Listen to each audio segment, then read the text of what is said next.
Welcome to Wings academy's online classes. 8ാം ക്ലാസ്സിലെ 4ാമത്തെ ചാപ്റ്റർ ആണ് നമ്മൾ ഡിസ്കസ് ചെയ്യാൻ പോകുന്നത്. വളരെ ഇമ്പോർട്ടന്റ് ആയിട്ടുള്ള ചാപ്റ്റർ തന്നെയാണ്. പൊളിറ്റിക്കൽ ഏരിയ ആണ് ഈ ചാപ്റ്റർ കേട്ടോ. അതായത് നമ്മുടെ ഗവൺമെന്റിനെ പറ്റി, അവർ ചെയ്യുന്ന ഫംഗ്ഷനെ പറ്റി, അവരുടെ ഒരുപാട് കാര്യങ്ങളെ പറ്റിയൊക്കെയാണ് ഈ ചാപ്റ്ററിൽ പറയുന്നത്. നമ്മുടെ ഈ ചാപ്റ്റർ പകുതിയോളം നമ്മുടെ എക്സാമിനെ പ്രതീക്ഷിക്കുക.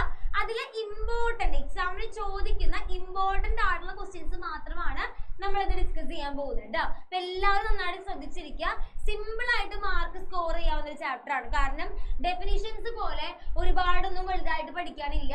പോയിന്റ് ആയിട്ട് പഠിക്കാനുള്ളൂ. കറക്റ്റ് പോയിന്റ് എഴുതി കഴിഞ്ഞാൽ മാർക്ക് വീഴുകയും ചെയ്യും. ഓക്കെ, അപ്പൊ അതിൽ ആദ്യം നമുക്ക് പഠിക്കാനുള്ളത് ഗവൺമെന്റ് 3 പില്ലേഴ്സ് ആണ്. ഗവൺമെന്റിന് 3 പില്ലേഴ്സ് ഉണ്ട്. അതിൽ ഒരു പില്ലറാണ് ലെജിസ്ലേച്ചർ എന്ന് പറയുന്നത്. ഗവൺമെന്റിന് 3 തൂണുകളുണ്ട്. അതിൽ ഒന്നാമത്തെ പില്ലറാണ് ഇത് പറയുന്നത് ലെജിസ്ലേച്ചർ എന്ന് പറയുന്നത്. രണ്ടാമത്തെയാണ് എക്സിക്യൂട്ടീവ് എന്ന് പറയുന്നത്. മൂന്നാമത്തെയാണ് ഇത് പറയുന്നത് ജുഡീഷ്യറി എന്ന് പറയുന്നത്. 3 പില്ലേഴ്സ് ഉണ്ട്. ഏതൊക്കെയാണ്? Legislature, executive, judiciary. ഇനി ഇവർ എന്താണ് ചെയ്യണത്? ഈ പില്ലേഴ്സ് ഒക്കെ എന്തായിരിക്കും ചെയ്യുക? ഗവൺമെന്റ് ഈ പില്ലേഴ്സ് എന്തായിരിക്കും ചെയ്യുക? ഒന്നാമത് ലെജിസ്ലേച്ചർ എന്ന് പറഞ്ഞു കഴിഞ്ഞാൽ ഈ നിയമങ്ങളൊക്കെ ഉണ്ടാക്കുന്ന അവരെയാണ് എന്ത് പറയുന്നത്? ലെജിസ്ലേച്ചർ എന്ന് പറയുന്നത്. ഈ ഉണ്ടാക്കിയ നിയമം നടപ്പിലാക്കുന്നവരെയാണ് എന്ത് പറയുന്നത്? എക്സിക്യൂട്ടീവ് എന്ന് പറയുന്നത്. ആ നിയമത്തെ ഇന്റർപ്രറ്റ് ചെയ്യുന്നവരെയാണ് എന്ന് പറയുന്നത് ജുഡീഷ്യറി എന്ന് പറയുന്നത്. ഏതെങ്കിലും ഒരാളുടെ ഫംഗ്ഷൻ ചിലപ്പോൾ ചോദിച്ചേക്കാം. ലെജിസ്ലേച്ചർ ആണെങ്കിൽ എന്താണ്? മേക്കിംഗ് ദ ലോസ് ആണ് അല്ലെ? ലോസ് ഉണ്ടാക്കുന്നു. നെക്സ്റ്റ് എന്താ പറയുക? എക്സിക്യൂട്ടീവ് ആണെങ്കിൽ എന്ത് ചെയ്യുന്നു? ഇംപ്ലിമെന്റ് ചെയ്യുന്നു. അടുത്ത ആൾക്കാർ ആരാണ്?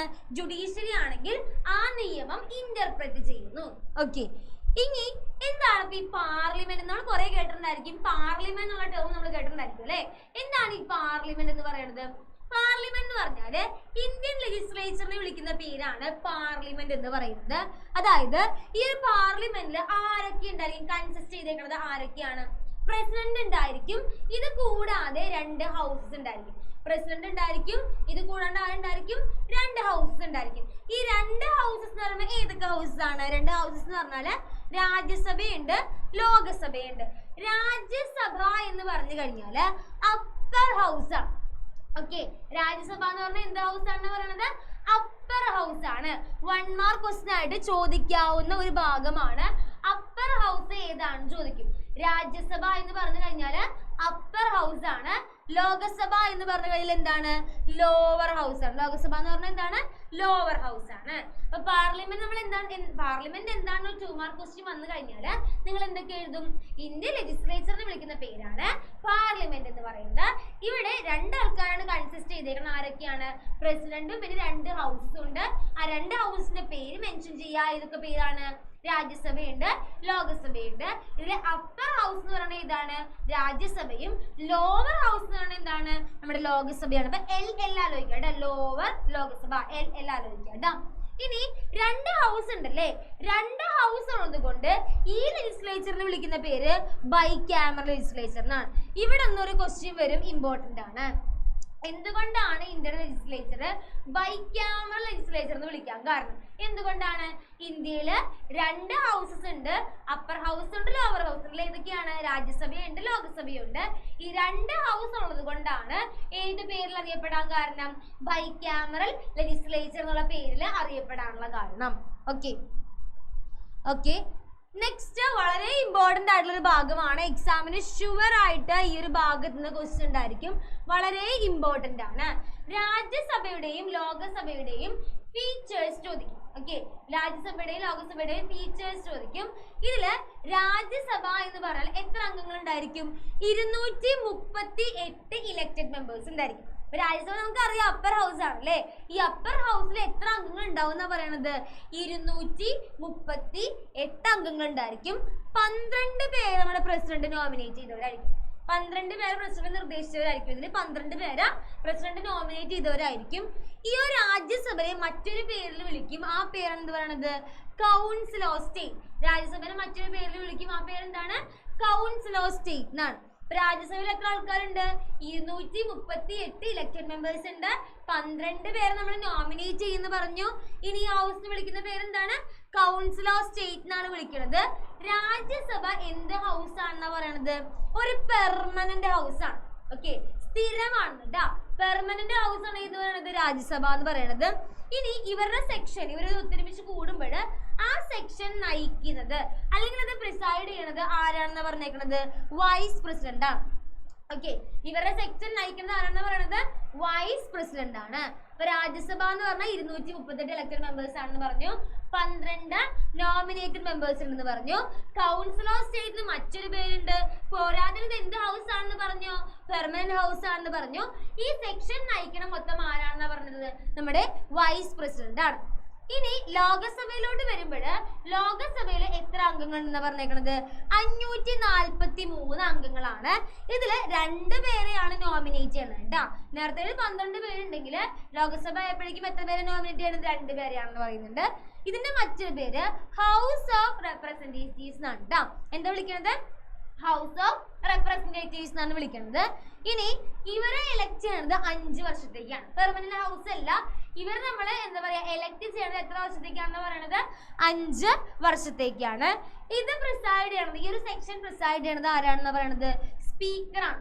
നേരത്തെ പ്രിസൈഡിംഗ് ഓഫീസർ ആരായിരുന്നു, നമ്മുടെ രാജ്യസഭയിലെ വൈസ് പ്രസിഡന്റ് ആയിരുന്നു. ഇവിടെ വന്നിട്ട് ആരാണെന്ന് പറയുന്നത് നമ്മുടെ സ്പീക്കറാണ്.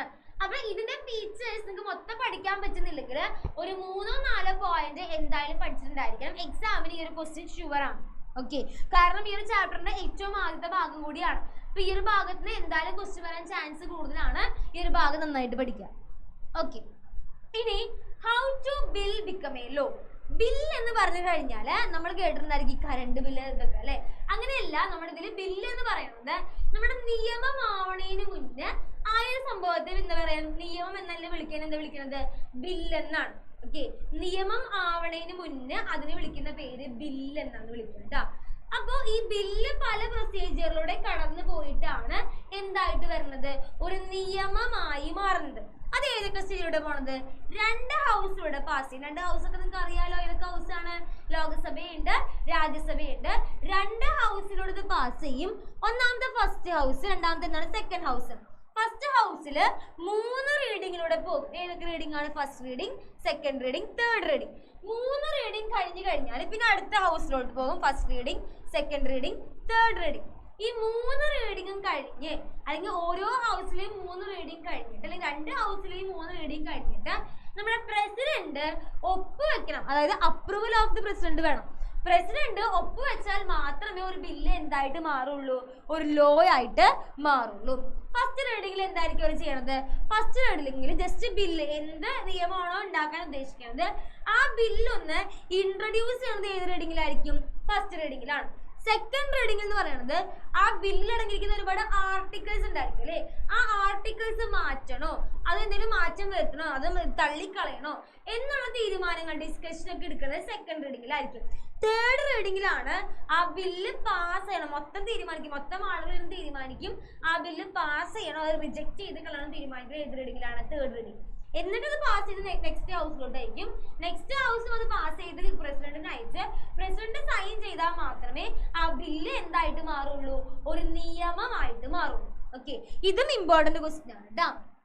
ഇനി മറ്റൊരു ഇമ്പോർട്ടന്റ് ക്വസ്റ്റ്യൻ ആണ് എക്സിക്യൂട്ടീവ് ഇൻ ഇന്ത്യ എന്ന് പറയുന്നത്.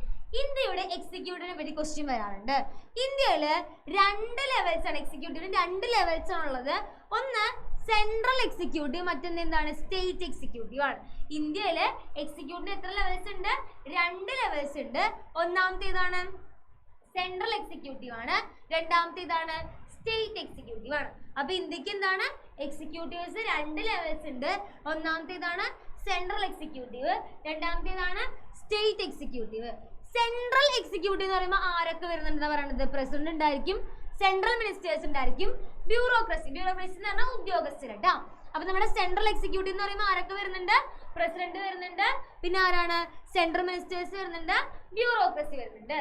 ഇനി പ്രസിഡന്റ് മിനിസ്റ്റേഴ്സിനെയൊക്കെ എന്താണ് ചെയ്യണത്, പൊളിറ്റിക്കൽ എക്സിക്യൂട്ടീവ് എന്നാണ് അറിയപ്പെടുന്നത് കേട്ടോ. അപ്പൊ ചോദിക്കാറുണ്ട് പൊളിറ്റിക്കൽ എക്സിക്യൂട്ടീവിന്റെ എക്സാമ്പിൾ ചോദിച്ചു കഴിഞ്ഞാൽ എഴുതാ ആരൊക്കെയാണ് പൊളിറ്റിക്കൽ എക്സിക്യൂട്ടീവ്, പ്രസിഡന്റും മിനിസ്റ്റേഴ്സുമാണ് പൊളിറ്റിക്കൽ എക്സിക്യൂട്ടീവ് എന്ന് പറയുന്നത്.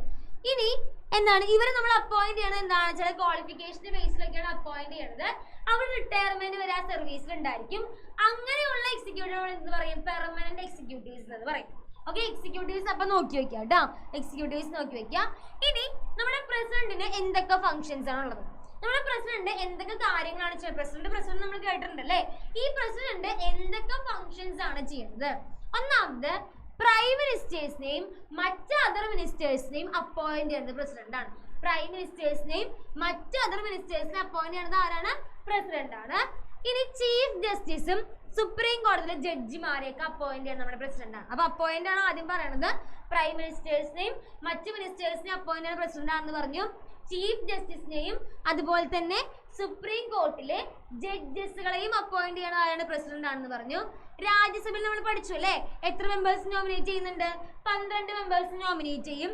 ലോകസഭയിലാണെങ്കിൽ എത്ര മെമ്പേഴ്സ് നോമിനേറ്റ് ചെയ്യും? പ്രസിഡന്റ് പഠിച്ചാണ് നമ്മൾ 2 മെമ്പേഴ്സ് നോമിനേറ്റ് ചെയ്യും. പിന്നെ ഏറ്റവും ഇമ്പോർട്ടന്റ് ഫംഗ്ഷൻ ആണ്, ഒരു ബില്ല് നിയമമായിട്ട് മാറണമെങ്കിൽ ആരുടെ ഒപ്പ് വേണം? ആരുടെ അസന്റ് വേണം? ആരുടെ സൈൻ വേണം? പ്രസിഡന്റിന്റെ സൈൻ വേണം. ഓക്കെ, അപ്പൊ ഇത്രയുമാണ് പ്രസിഡന്റിന്റെ ഫംഗ്ഷൻ എന്ന് പറയുന്നത്. പ്രൈം മിനിസ്റ്റേഴ്സിനെയും അതർ മിനിസ്റ്റേഴ്സിനെ അപ്പോയിന്റ് ചെയ്യും. ചീഫ് ജസ്റ്റിസിനെയും ജഡ്ജസിനെ അപ്പോയിന്റ് ചെയ്യും. രാജ്യസഭയിലെ 12 മെമ്പേഴ്സിനെയും ലോകസഭയിലെ 2 മെമ്പേഴ്സിനെ അപ്പോയിന്റ് ചെയ്യും. ഒരു ബില്ല് നിയമമാക്കാൻ വേണ്ടിയുള്ള അസന്റ് കൊടുക്കുന്നത് ആര് തന്നെയാണ്? പ്രസിഡന്റ് ആണെന്നാണ് പറയുന്നത്. അപ്പൊ എന്താണ് പ്രൈം മിനിസ്റ്ററിന്റെ ഫംഗ്ഷൻ എന്ന് പറയുന്നത്?